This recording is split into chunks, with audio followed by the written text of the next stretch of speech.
চীনের দুঃখ যদি হয় হুয়াংহো নদী, তাহলে বাংলাদেশের দুঃখ তিস্তা নদী। নদীটির গতিপথ পরিবর্তন না হলেও ভারতের স্বার্থবাদী মনোভাবে ক্ষতিগ্রস্ত হচ্ছে উত্তরবঙ্গের বিশাল জনগোষ্ঠী। বন্যার জন্য আমরা ভাত আন্দি খাবার না পাই, কোনো না পাই, এলে কথা তো আমরা 12 মাসে কয়ে থাকি। তিস্তার পানি বন্টন চুক্তি নিয়ে ভারতের মৌন ভূমিকায় বর্ষাকালে বন্যায় ডুবে যায় আর শুষ্ক মৌসুমে পানি পায় না বাংলাদেশ।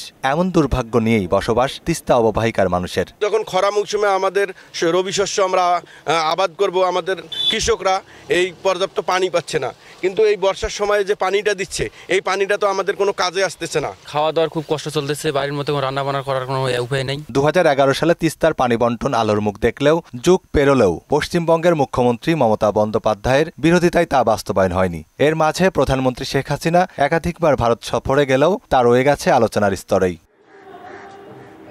হিমালয় থেকে আসা বিশাল জলরাশির তিস্তা নদীর সীমান্ত পারের আগের চিত্রই বলে দেয় কতটা বৈষম্যের শিকার বাংলাদেশ।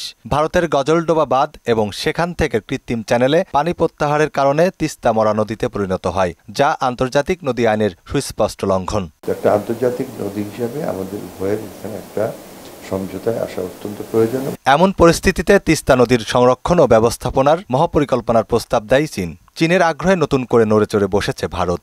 অনেকে হয়তো এটাকে বলছেন যে একটা রেষারেষি বা দ্বন্দ্ব। আমি ঠিক দ্বন্দ্ব দেখছি না, আমি এটাকে একটা প্রতিযোগিতা দেখছি এবং আমি এই প্রতিযোগিতাকে পজিটিভ সাইডে এইভাবে নিচ্ছি। উভয় দেশই মনে করছে বাংলাদেশ তাদের জন্য ইম্পর্টেন্ট, সেই জন্যই তো এই ব্যাপারে আগ্রহ দেখিয়েছে। প্রধানমন্ত্রী ঠিকই বলেছেন যে আমরা এই মুহূর্তে কাউকে কমিট করছি না, কিন্তু আমরা উভয়ের প্রপোজাল দেখে এটা বাংলাদেশের জন্য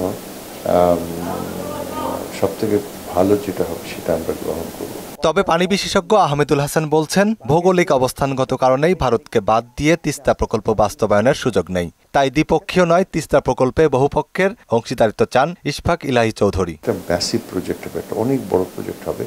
এখানে আমার মতে কেবলমাত্র ভারত ও চীনের মধ্যে সীমাবদ্ধ না রেখে বিশ্বের আরও যারা এ ব্যাপারে অনেক বেশি এক্সপিরিয়েন্স আছে, এখন আমরা ওয়ার্ল্ড ব্যাংককে, IMF-কে, এশিয়ান ডেভেলপমেন্ট ব্যাংক, এদেরকেও আমি মনে করি জড়ানো উচিত এবং সব থেকে ভালো যে অর্থনৈতিক প্রপোজাল যেখান থেকে পাবো সেটাই আমাদের গ্রহণ করা উচিত। চায়নার প্রপোজালটা একটা দিকে অ্যাডভান্টেজ আছে, সেটা হলো আমরা যদি মনসুনটা শেখে তাহলে আমি সেলফ রিলায়েন্স হলো, আমার পানি আমি ডিস্ট্রিবিউট করতেছি, তখন dependency is much less. But upstream পানি যদি না আসে তখন আমি ভরবো কারণে। So A both are very important. এইটা মানে আপনি একটা বাদে দুটাও কমপ্লিমেন্টারি, একটা দুটা আমরা একসাথে নিতে পারি। It's much more healthy institute of we go one.